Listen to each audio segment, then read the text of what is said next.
Ideas do not always lead to good strategy. This is something I had to remind myself of as I am right now promoting the micro Kickstarter I'm running for a cozy solo TTRPG about fishing. Naturally my creative brain wants to pile on all these extra ideas, sometimes at the nth minute, all right, of like bigger rewards and more and more and more. And I planned it all out and I let my brain run, and then I had to remind myself to reel it all back in, because the whole strategy behind this particular micro Kickstarter is to test the market for a cozy solo RPG, and if the market responds, then maybe go bigger. And it's also to test the collaboration that I'm doing with two guys whom I only know via Twitter, which I have a lot of faith in, but it's a test and verify kind of situation.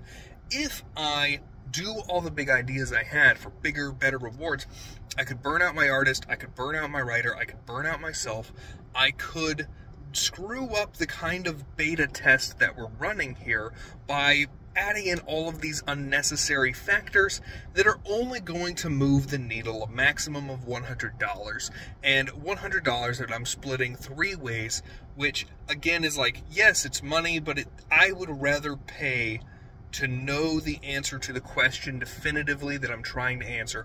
I would rather focus on the strategy, and that's why I had a lot of great ideas, but I cut almost all of them because they didn't align with the strategy that I'm going for. Those ideas are great, and I'm glad I had them, and I'm glad I wrote them down somewhere, because I may get to explore them in the future.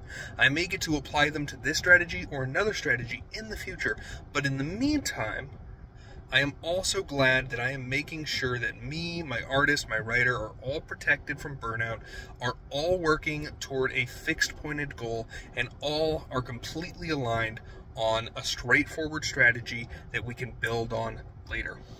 And so I just wanted to share that with everybody. Great ideas don't always make great strategy. Keep having them, store them away, apply them to strategies in the future. You'll have a great day.